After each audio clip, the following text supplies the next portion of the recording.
Welcome back to my channel. Today I will continue Mahatma Gandhi and National Movement 1915 to 1935. So in this chapter major incidents like non-cooperation movement, civil disobedience movement, those are important things. So by and by we will study what are the major incidents leading to non-cooperation movement and civil disobedience movement and their consequences. Actually last time question did not came from this chapter. So I am hopeful that one question you will definitely get from this chapter, because in history total 5 questions, 2 from contemporary world and 3 from Indian history. So total out of 5 questions you have to appear or write 3 questions. So I hope if you cover this chapter you can write one question. Okay, so first I am just giving the introduction. Mahatma Gandhi, his methods and directions to national movement. Gandhiji went to South America as a legal advisor on a case on behalf of a Muslim farm. He stayed there about 22 years and his political career started there. He returned to India in 1915 and plunged into the political field. He followed non-violence to free India from the British rule. Actually India में 1915 में जब join किए वो political field में, इसके बाद छोटे मोटे वो बहुत सा मूवमेंट में भी ज्वाइन किए थे, लाइक खेदा मूवमेंट। ओके, ये छोटा मोटा मूवमेंट, ये अहमदाबाद में जो मूवमेंट हुआ था। ओके, तो अब ऐसे छोटा मोटा मूवमेंट में वो ज्वाइन किए लोगों के भलाई के लिए, लेकिन सबसे इनका नाम पूरा इंडिया में फैल गया नॉन कोऑपरेशन मूवमेंट में। तब इसको बोला जाता असहयोग आंदोलन, मतलब हम सहयोग नहीं करेंगे ब्रिटिश लोगों के साथ। तब ये जो non cooperation movement, one of the leading movement which was organized by Gandhi ji and which was spread all across the country in any nook and corner of the country. So what are the major factors which led to the non-cooperation movement? So first is Rowlatt act. So बच्चों, ये राउलट act के बारे में जानकारी देने से पहले मैं बताता हूँ, जब फर्स्ट वर्ल्ड वॉर हुआ 1914 टू 1918, उसी टाइम ब्रिटिश लोग इंडियन लोगों को बोले तुम फर्स्ट वर्ल्ड वॉर में हमारा सहयोग करो, इसके बाद हम तुम लोग को कुछ पॉलिटिकल रिफॉर्म तुम्हारा करा देंगे। मतलब इंडियन लोगों का नज़र में ये चीज़ था, जो क्या होता है ब्रिटिश का अंडर में शासन करना या माने डोमिनियन अंडर ब्रिटिश रूल, ये चाहते थे। हम भले आपका ब्रिटिश का अंडर में शासन करेंगे, लेकिन ये शासन भार हमारा अपना हाथ को आ जाना चाहिए। तब ये इनका माने होता है, प्रिंसिपल उद्देश्य वही था। ओके, तब जब 1918 के बाद ब्रिटिश लोग सोचे तब इंडियन के लिए हमें कुछ करना है। जैसे ये 1919 में एक मॉन्टेगो चेल्सफॉर्म रिफॉर्म और गवर्नमेंट ऑफ इंडिया एक्ट, वो एक आया, एक गवर्नमेंट ऑफ इंडिया एक्ट वो हुआ, वो पास किए, या मॉन्टेगो चेल्सफॉर्म रिफॉर्म। ये मॉन्टेगो चेल्सफॉर्म रिफॉर्म हुआ था for political reform in India after first world war. लेकिन जो इंडियन लोग को लोग के लिए जो इनका उद्देश्य था इसमें कुछ भी नहीं था। वो इंडियन लोगों का भलाई के लिए इसी में मैंने मोंटेगो चेल्सफॉर्म रिफॉर्म में कुछ भी नहीं था। व गवर्नमेंट ऑफ इंडिया एक्ट में 1919 में उसी में कुछ भी नहीं था इंडियन के भलाई के लिए। तब इसीलिए गवर्नमेंट सोचा हो सकता इंडियन लोग फिर छोटा मोटा एजिटेशन स्टार्ट कर दिए, इसका मतलब ये लोगों को कंट्रोल करना हमारे लिए दिक्कत होगा। इसीलिए गवर्नमेंट क्या किया, एक राउलट एक्ट पास किया। राउलट एक्ट का मतलब तो बिना मतलब में किसी को कैद बनाना। ओके, मैं इसको पढ़ देता हूँ line by line. The Indians disappointed with the outcome of the government of India act 1919 after first world war they sought more reforms. Actually जो गवर्नमेंट ऑफ इंडिया एक्ट में जो इंडियन के लिए जो पॉलिटिकल रिफॉर्म था वो बहुत इनएडिक्वेट था, जो इंडियन लोग को कभी संतोष प्रदान नहीं कर पाया। तब इसीलिए तब इंडियन लोग छोटा मोटा एजिटेशन स्टार्ट कर दिए। तब ब्रिटिश लोगों को चिंता हुआ, अगर हम इसको अभी कंट्रोल नहीं करेंगे हो सकता है एजिटेशन लंबा दूर तक जा सकता। इसीलिए anticipating trouble in the form of Indians reaction to the government of India act 1919 the British passed the Rowlatt act in March 1919. According to Rowlatt Act, the British government had the power to arrest any Indian without any warrant or without any trial under suspicion. मतलब किसी को अगर वो doubt किए तब ये without trial without warrant सीधा ये लोगों को कैद बना देते थे तब। But that was not applicable for the Britishers, that was only meant for Indians. Then Jallian Bagh tragedy. Actually Jallian Bagh एक अमृतसर में एक गार्डन होता है, इसका एक वे था, खाली जाने आने के लिए एक रास्ता था। उसी का अंदर ये लोग एक पीसफुल प्रोटेस्ट कर रहे थे। वो 13 अप्रैल 1919 को उस वैशाखी का दिन। तब उसी टाइम में क्या हुआ, जो जनरल डायर जाके अंधाधुन माने ये फायरिंग किए। तब उसी में नियरली 1000 लोग का मृत्यु हुआ, काफ़ी सारे लोग इंजर्ड भी हो गए। तब ये सबसे दर्दनाक माने इंडियन हिस्ट्री में सबसे दर्दनाक घटना था। ओके, तब इसके बारे में मैं बता देता हूँ। A peaceful strike was organized at Amritsar on 13th April 1919 to protest against Rowlatt Act. General Dyer, the British commander in charge, without any warning, ordered his army to fire at the peaceful crowd. The army fired till the ammunition finished. जब तक पूरा ammunition खत्म नहीं हुआ वो firing चालू रहा। About 1000 persons were shot dead and several thousands injured. This brutal killing of innocent people was the turning point in the national movement and people lost faith in the British. तो British लोगों का ऊपर Indian लोगों का faith पूरा चला गया। ये सोचे ये कभी भी हमारा भलाई के लिए चिंता नहीं करते। देन खिलाफत मूवमेंट, इसके बारे में थोड़ा जानकारी दूं।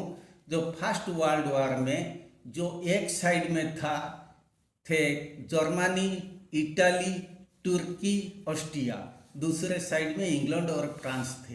तो फर्स्ट वर्ल्ड वॉर में जो ट्रिपल एलियंस जो जर्मनी, इटाली, तुर्की ये साइड का जो डिफीट हुआ, तब तुर्की का शेयर इंग्लैंड का पास आ गया। तब ये सब पूरे देश जितना भी विनर कंट्री सब डिफीटेड कंट्री को भाग भाग करके अपने हाथ को ले लिए। तब तुर्की का शासन इंग्लैंड का हाथ में आ गया। तब इंग्लैंड क्या किया, तुर्की ओपोनेंट पार्टी में था, इसीलिए इनका कालिफ को डिथ्रोन कर दिए। तो द कालिफ ऑफ तुर्की वाज डिथ्रोन।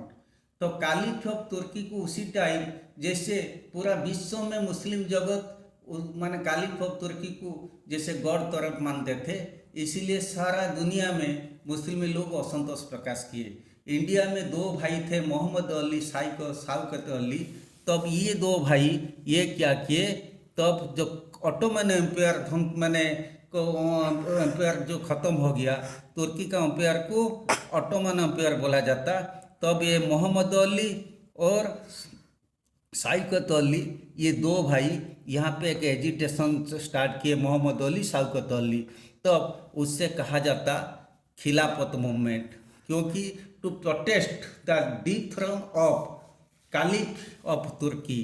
तब गांधी जी सोचे ये एक गोल्डन चांस हिंदू और मुस्लिम का यूनिटी बजाय रखने के लिए, तब गांधी जी भी खिलाफत मूवमेंट को क्या किए, सपोर्ट किए। The Muslims were annoyed with the British because after the defeat of the Ottoman Empire in the First World War, they had devastated the Caliph of Turkey of his power. In India, two Muslim brothers, Muhammad Ali and Shaukat Ali, launched the Khilafat movement against the British on October 17, 1919. Gandhiji felt it was a right time to bring Hindus and Muslims under one umbrella. He supported the Khilafat movement. तब actually Khilafat movement को गांधी जी इसीलिए सहयोग किए, बोले क्यों हिंदू मुस्लिम का unit को फिर एक माने ये करने माने स्ट्रॉन्ग करने के लिए सब खिलाफत मूवमेंट सबसे बेहतर हुए था, इसलिए गांधी जी खिलाफत मूवमेंट को सपोर्ट किए। Actually Khilafat movement lost its vigour just after 1 year when British were again throned Mustafa Kemal बसु और एक मुस्लिम लोगों को वहाँ बैठा दिए। तब खिलाफत मूवमेंट धीरे धीरे ये हो गया, क्या हो गया, इनका माने ये विगोर लॉस्ट हो गया। तब गांधी जी सोचे अगर हम सारा इंडिया में तब जो खिलाफत मूवमेंट हुआ था इसको नेशन वाइड क्यों नहीं किया जाए। तब इसीलिए वो खिलाफत का मतलब नॉन कॉर्पोरेशन, तब वही खिलाफत मूवमेंट के जगह में एक नया मूवमेंट वो स्टार्ट कर दिए, वो हो गया नॉन कॉर्पोरेशन मूवमेंट। खिलाफत मूवमेंट 1919 को हुआ था, तब इसका विगोर जब 1 साल के बाद ख़त्म हो गया, मुस्तफा कमल बसु जब माने थ्रोन में बैठने के बाद, तब गांधी जी इसका नाम चेंज कर दिए, उससे कहा गया नॉन कॉर्पोरेशन मूवमेंट, जो पूरा नेशन वाइड सारे जगह फैल गया। ओके, तब इसके बाद आ गया non corporation movement. Gandhi ji wanted to pacify the Khilafat movement nation wide and launched the non corporation movement on October 17, 1920। ये लॉन्च करने के लिए ये अक्टूबर 17, 1919 को खिलाफत मूवमेंट हुआ था। जस्ट 1 साल के बाद अक्टूबर 17, 1920 को ये क्या किए, नॉन कॉर्पोरेशन मूवमेंट स्टार्ट किए। Actually, the resolution to start the non-cooperation movement was ratified by the Congress session at Nagpur session in December 1920. Actually, Nagpur session of Congress में 2 महीने के बाद दिसंबर 1920 को ये पूरा इंडिया में लॉन्च होने लगा। Okay, then objectives of non corporation movement to gain swaraj. Swaraj means to attain self-government within the British Empire if possible and outside if necessary। भले तुम खुद शासन करो, तुम्हारे अंडर में हम शासन करेंगे या हम बाहर अलग शासन करेंगे, लेकिन तुम्हें टैक्स वगैरह जो देना है हम दे देंगे, आइदर इन योर कंट्रोल और separately but in your custody. Okay, इसको कहा जाता क्या होता है, swaraj, to gain swaraj, that is to attain self-government within the British Empire if possible and outside if necessary, to punish those responsible for brutality in Punjab। Actually John Dyer जो किए थे वहाँ पे जालियनवाला क्राइसिस जो हुआ था, तब एक्चुअली ब्रिटिश लोग को मानने के लिए तैयार नहीं थे, वो जो किए वो गलत किए हैं, लेकिन इंडियन लोगों का एक अपील था, भले तुम जो किए तो किए लेकिन ये थोड़ा गलत था, ये तुम लोग को मानना चाहिए, लेकिन ब्रिटिश लोग मानने के लिए तैयार नहीं थे। To restore the old status of the caliph, वो बोले कालिफ जैसे पूरा विश्व में ये मुस्लिम लोगों के लिए धर्मगुरु होते हैं, तब इनका आसन अगेन रिस्टोर करना चाहिए, तब इनका ऑब्जेक्टिव था नॉन कॉर्पोरेशन मूवमेंट का। Then programs of non corporation movement, इसी में बहुत पॉजिटिव पॉइंट होता है, नेगेटिव होता है। पॉजिटिव में क्या होता है, Hindu Muslim unity, removal of untouchability. Negative क्या होता है, boycott of government schools, colleges and court. Actually बच्चों सब स्कूल छोड़ दिए, कॉलेज छोड़ दिए, कोर्ट वगैरह सब वकील लोग छोड़ दिए। बॉयकॉट ऑफ फॉरेन गुड्स, वो बोले हम स्वदेशी यूज करेंगे, फॉरेन गुड यूज नहीं करेंगे। Surrender of titles and honorary offices, जिसको कुछ टाइटल मिला था या किसी को कुछ कोई ऑफिस में काम करते थे, ये सब सरेंडर कर दिए। Refusal to attend government functions, कोई गवर्नमेंट फंक्शन भी वो रिफ्यूज किए अटेंड करने के लिए।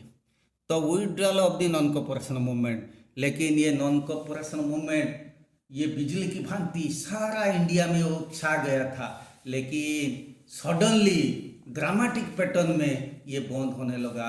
ये आफ्टर चोरी चोरा इंसिडेंट, तब वहाँ पे 22 लोगों को, इंग्लिश पुलिसमैन को तब इंडियन लोग मार दिए एक पुलिस स्टेशन को जला देने के बाद। लेकिन गांधी जी को बहुत शौक हुआ, भले ये छा गया था पूरा इंडिया में। गांधी जी बोले मैं जो आंदोलन चलाया था उसी में हिंसा नहीं होना चाहिए, तुम हिंसात्मक मेथड जो तुम फॉलो किए, इसीलिए मैं इसको पोस्टपोन कर देता हूँ।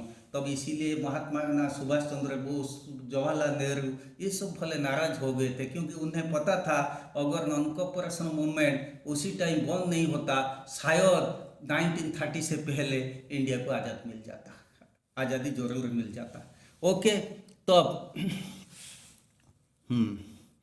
The impact of non cooperation movement, the movement welcomed ना what is the withdrawal of the non cooperation movement, क्यों विड्रॉ गांधी जी किए।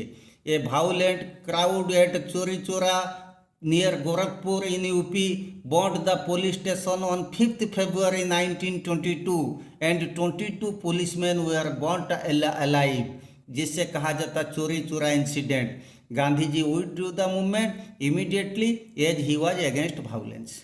Okay, then impact and importance of non cooperation movement, the movement welcomed by the masses, men, women, children joined the movement to make it a great success। प्रत्येक sector का लोग इसमें join किए थे, वो पूरा इंडिया में फैल गया था, छा गया था।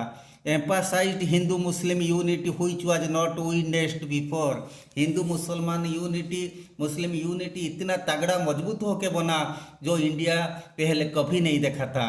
The movement made Congress into an organized fighting force, the Indian National Congress became a mass organization. It gave a new sense of self-confidence in people and inspired them to challenge the colonial rule। तो British लोगों को पता चल गया Indian लोग कमज़ोर है नहीं, अगर वो पूरा इंडिया ताकत दे के अगर हमारे अगेंस्ट में जाएंगे, हमें तो ब्रिटिश वापस जाना ही पड़ेगा और कुछ उपाय नहीं। Then circumference leading to civil disobedience movement, ये जो था माने नॉन कॉपरेशन मूवमेंट, वो खिलाफत मूवमेंट जैसे है, ये सेम है, लेकिन ये सिविल डिसोबीडियंस मूवमेंट मतलब आईन अमान्य आंदोलन, मतलब वहाँ आईन को हम तोड़ेंगे, आईन को हाथ में लेंगे। ओके, तो इसके लिए हम क्या कहेंगे, what are the main causes that led to civil disobedience movement. पहले होता है फेल्यूर ऑफ साइमन कमीशन, एक होता है a statutory commission under sir John Simon, वो जो ब्रिटिश काउंसिल ऑफ इंडिया होता है इंग्लैंड में, वहाँ से साइमन के अंडर साइमन एक कमेटी आए थे जिसमें 7 मेंबर थे, वो आए थे इंडिया। क्यों आए थे, इसीलिए आए थे, वो बोले सोचे जो गवर्नमेंट ऑफ इंडिया एक्ट 1919 हुआ था फर्स्ट वर्ल्ड वॉर के बाद, इसके बाद लोग माने क्या हुआ, इसके बाद जो राउलेट एक्ट हुआ, लोगों के अंदर असंतोष भाव ज़्यादा हो गया, तो ब्रिटिश लोग इसके बाद नॉन कॉपरेशन मूवमेंट हुआ। ब्रिटिश लोग बीच बीच में क्या करते, थोड़ा सा समझौता करने के लिए कोशिश करते थे। उसी टाइम वो क्या किए, एक कमेटी भेजे इंग्लैंड से, कोई ने एक कमेटी भेजे ताकि तुम जाके देखो ये वहाँ पे जो गवर्नमेंट ऑफ इंडिया एक्ट 1919 को हुआ था, ये माने इंडिया में पॉलिटिकल रिफॉर्म करने के लिए जो हम इनके साथ बात किए थे फर्स्ट वर्ल्ड वॉर के बाद, तुम्हारा कुछ पॉलिटिकल रिफॉर्म कर देंगे। एक्चुअली इसका प्रोग्रेसमेंट क्या है वहाँ जन असंतोष क्यों होता है, इसके बारे में थोड़ा देखना है। लेकिन वो जो कमिटी आया, साइमन कमीशन जो इंडिया आके पहुंचा, लोग आके पहुंचते पहुंचते लोग बोले गो बैक साइमन, हमें तुम उसको ये कमीशन नहीं चाहिए। क्यों नहीं चाहिए? बिकॉज 7 मेंबर उसी में थे, नो वन वाज इंडिया। भाई जब कोई इंडियन मेंबर नहीं, वही ब्रिटिश मेंबर, तब इसका मतलब इंडियन का भलाई के लिए उसमें कुछ नहीं हो पाया। तब इसलिए ये साइमन कमीशन को कोई भी फेवर नहीं किए। Okay, so this was one of the leading circumstance which led to civil disobedience movement. Okay, a statutory commission under Sir John Simon to look into the functioning and development in the Government of India Act 1919 and to make further political reform. Why Simon Commission came to India? Short question आएगा, तुम लिखेंगे it came to India for further political reform, taking a view to the Government of India Act of 1919. Okay, further political reform करने के लिए taking a view of the government of India act of 1919. It was opposed by all political parties in India as it had no Indian member. Okay, 7 member थे, कोई भी Indian member नहीं थे. It reached India in February 1928 and was greeted with slogans go back Simon wherever it went. ये जहाँ पे गया, ये एक्चुअली वो कमीशन पूरा इंडिया में सब जगह वो घूमने लगे, क्योंकि सारे लोगों के पास ये एजेंडा पहुंचना चाहिए जो इनका इरादा था. लेकिन जहाँ पे भी गया सब लोग बोले गो बैक साइमन, क्योंकि सबका खून तो गर्म था नॉन कॉर्पोरेशन मूवमेंट के बाद. तब इसीलिए तब वो एजिटेड पहले ही थे, तब इसीलिए जहाँ वो पहुँचा गो बैक साइमन. अच्छा, it was in one such protest march in Lahore that Lala Lajpat Rai was beaten by a British sergeant mercilessly, after which he died of the injuries. Actually Lala Lajpat Rai Simon commission को oppose करके एक meeting करते थे, कहाँ पे? लाहौर में. ठीक, माने इनको इतना ब्रूटलिटी के साथ इनका ऊपर लाठीचार्ज किया गया, एक ब्रिटिश सर्जेंट ने किए, वो 5-6 दिन के बाद गुजर गए. Okay, in spite of all the protest, the Simon Commission traveled to different parts of the country, met people and made their recommendation.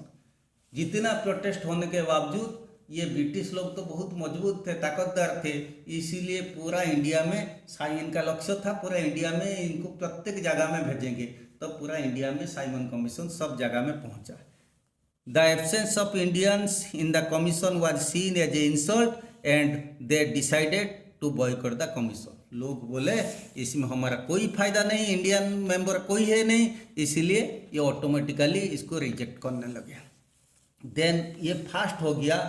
Failure of Simon commission is one of the cause of the civil disobedience movement. Second होता है Nehru report. Okay, Lord Birkenhead, secretary of state of India in Britain. Okay, मैंने कहा India को शासन करने के लिए Britain में एक 7 जन मेंबर होते हैं, 7 मेंबर्स होते हैं. ये माने इनके लिए तनख्वाह इंडिया से ही जाता था. इनको ये चार्ज दिया गया था क्योंकि ताकि वो इंडिया के शासन को देखभाल कर सके. ओके, तो अब वहाँ का जो secretary of state of India जो होते हैं Lord Birkenhead, asked the Indian leaders to draft a constitution for the country. ये बोले अरे भाई तुम लोग तो बहुत चिंता करते हो अपने हाथ में शासन लेने के लिए, डोमिनियन स्टेटस लेने के लिए, तो ब्रिटिश का अधीन में शासन करने के लिए. अच्छा, शासन के लिए तो एक कॉन्स्टिट्यूशन चाहिए, तुम कोई नेता चुनो जो कॉन्स्टिट्यूशन लिखना चालू कर देगा, ताकि वो कॉन्स्टिट्यूशन का आधार का ऊपर वहाँ तुम लोग अपने हाथ में धीरे धीरे ग्रेजुअली शासन करेंगे. The challenge of forming a constitution acceptable to all political parties was taken up. सब पॉलिटिकल पार्टी इसको क्या किए? एक्सेप्ट किए. All parties meeting was held. It appointed Motilal Nehru, Jawaharlal Nehru का जो फादर थे, माने ग्रेट बैरिस्टर, उन्हें चार्ज दिया गया to head a committee and draft a constitution for India. The draft or report of this committee is known as Nehru report. बच्चों कभी कभी सोचते ये नेहरू रिपोर्ट मतलब जवाहरलाल नेहरू, नहीं, एक्चुअली वो जवाहरलाल नेहरू के फादर मोतीलाल नेहरू एक ड्राफ्ट कमेटी वो बनाए थे।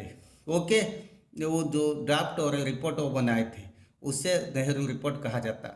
The Nehru report of August 1928 was a memorandum that proposed a number of provisions for the constitution of India। ये उसी में काफ़ी सारे प्रोविजन दिए के अनुसार इसको एक कमिटी, वो कमिटी में एक ड्राफ्ट बना गया। Okay, then provision of Nehru report, उसमें क्या क्या प्रोविजन था? The demand of dominion status for India, उसी time dominion status Australia, New Zealand, ये समझे, ऑस्ट्रेलिया, न्यूजीलैंड, ये सब देश को उसी time dominion, Canada dominion status British लोग दे दिए थे। डोमिनियन स्टेटस का मतलब self governing power within the British empire, British empire का अंदर सेल्फ गवर्निंग करना। Okay, joint electorates with in with reservation for the minorities, setting up A federation of princely states and British provinces. तो एक जो उसी time दो प्रकार state थे, एक प्रिंसली स्टेट्स जो इंडियन प्रिंस सब थे, इंडियन राजा अलग अलग थे, वो ब्रिटिश का अंडर शासन करते थे, और ब्रिटिश प्रिंसली स्टेट वो हुए, और एक ब्रिटिश प्रोविंस, ब्रिटिश खुद प्रोविंस, कुछ प्रोविंसेस में खुद राज करते थे और कुछ प्रोविंसेस प्रिंस लोग राज करते थे, लेकिन वो ब्रिटिश का अंदर थे। ये दोनों प्रिंसली स्टेट और ब्रिटिश प्रोविंसेस के साथ एक समझौता हुआ। तो अब सोचे उसी में हम बिना समझौता, हम कुछ प्रिंसली स्टेट अलग होंगे, कुछ ब्रिटिश एम्पायर अलग होंगे, तब ब्रिटिश प्रोविंसेस अलग होंगे, तब कैसे कॉन्स्टिट्यूशन बनाएगी? इसीलिए इनका बीच में एक फेडरेशन करने के लिए वहाँ के एजेंडा हुआ, प्रोविजन हुआ।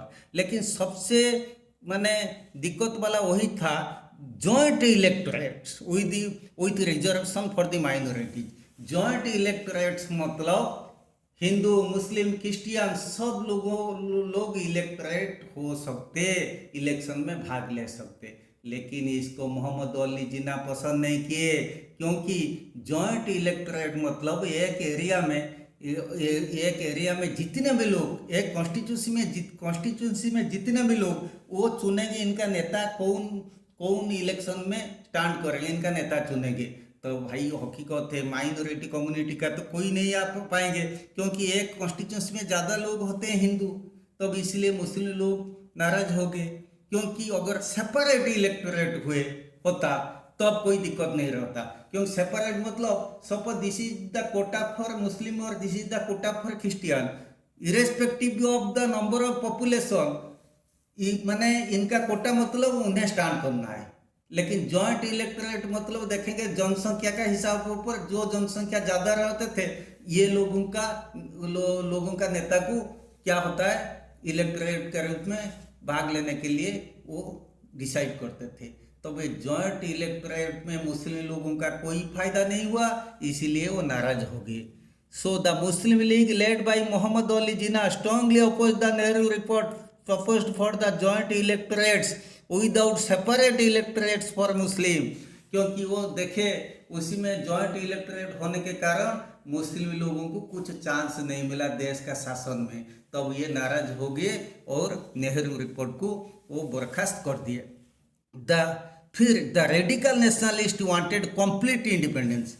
रेडिकल नेशनलिस्ट जो एसएटी वाले ये बोले ये काम नहीं चलेगा, हम क्यों लेंगे डोमिनियन स्टेटस, आज़ादी हमारा जन्मगत अधिकार होता है, हम कंप्लीट इंडिपेंडेंस लेंगे, हम ऐसे डोमिनियन स्टेटस हमें नहीं चाहिए। लेकिन नेहरू रिपोर्ट में तो एजेंडा था डोमिनियन स्टेटस, इसीलिए अल्टीमेटली नेहरू रिपोर्ट फेल्यूर हो गया। तो failure of Nehru report, failure of Simon commission, those are the causes for the civil disobedience movement. Then declaration of Purna Swaraj 1929 or Lahore session of the Congress. The death of Lala Lajpat Rai caused nationwide anger, and in December 1929 the Congress session was held in Lahore under the presidency of Pandit Nehru। तब इसके बाद 1929 में पंडित जवाहरलाल नेहरू जो Congress session वहाँ हुआ था, कहाँ पे, लाहौर में। उसी कांग्रेस सेशन में the Congress demanded the implementation of the Nehru report by 31 दिसंबर 1929। बोले हम नेहरू रिपोर्ट को इम्प्लीमेंट करेंगे, लेकिन नेहरू रिपोर्ट में जो एजेंडा था क्या था, डोमिनियन स्टेटस। तब यहाँ पे डोमिनियन स्टेटस को वो हटा दिए, बोले वी वांट पूर्ण स्वराज, मतलब complete independence, not dominion status. The Congress declared their aim of achieving Purna Swaraj and 26 January 1930 was celebrated as the Purna Swaraj day.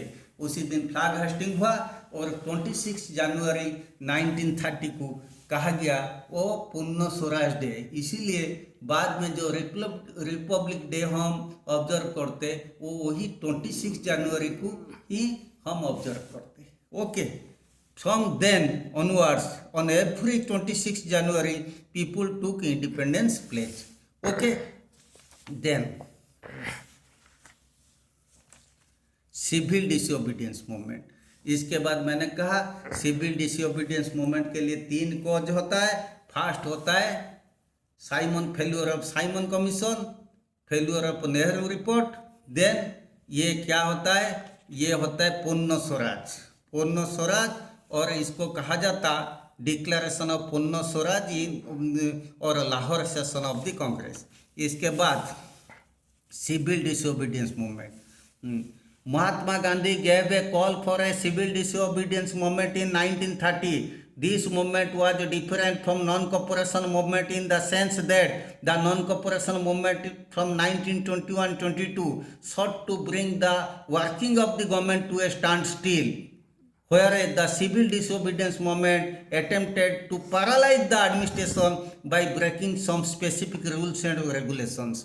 ये बोले हम तुम्हारा वर्किंग को स्टैंड स्टिल करते थे नॉन कॉर्पोरेशन में, लेकिन हम सिविल डिसोबीडियंस मूवमेंट मतलब आईन अमान्य आंदोलन, मतलब आईन को हम तोड़ेंगे, आईन को हाथ में ले लेंगे ताकि तुम्हारा शासन को पैरालाइज कर देंगे। तो civil disobedience movement was started by Gandhi ji by his famous Dandi march. वो साबरमती आश्रम से दांडी तक सॉल्ट मैंने सॉल्ट कलेक्शन के लिए वो जो एक पदयात्रा किए थे उससे कहा जाता Dandi march. Okay, Gandhi ji started the civil disobedience movement on March 12, 1930 with the famous Dandi march. He started the disobedience movement by breaking salt laws as salt was used by everyone, that is rich, poor, rural और urban people. So Madan Mohan Malaviya, Abdul Ghaffar Khan, Jawaharlal Nehru were important leaders of this movement. Gandhi ji तो important थे, इसके बाद ये भी important leaders थे। Impact of Dandi march और civil disobedience movement. All important leaders were arrested, there were hartals all over the country. The government used force to put down the civil disobedience movement. Thousands were imprisoned. The processions of satyagrahis were beaten by lathis. Many were gravely injured. The government realized that it was very difficult to subdue the Indians now. इसी government तो ऐसे repressive policy करता था, फिर भी उन्हें महसूस हो गया ग्रेजुअली जी अभी इंडियन को अपने कब्जे में लाना बहुत मुश्किल है, शायद हमें फिर जाना पड़ेगा अपना देश को। देन राउंड टेबल कॉन्फ्रेंस, तब वहाँ क्वीन चिंता किए। ओके, तब क्वीन वहाँ चिंता किए, ब्रिटेन का रानी। ओके, ये चिंता किए इंडिया लोगों को, नेता को हम यहाँ बुलाएंगे, ब्रिटेन बुलाएंगे, ताकि यहाँ पे इनको कुछ विचार विमर्श करेंगे, इनके साथ बातचीत करेंगे। वहाँ इंडिया में क्वीन तो खुद नहीं आ पाते थे ना, इसीलिए वहाँ राउंड टेबल कॉन्फ्रेंस 3 कॉन्फ्रेंस किए थे।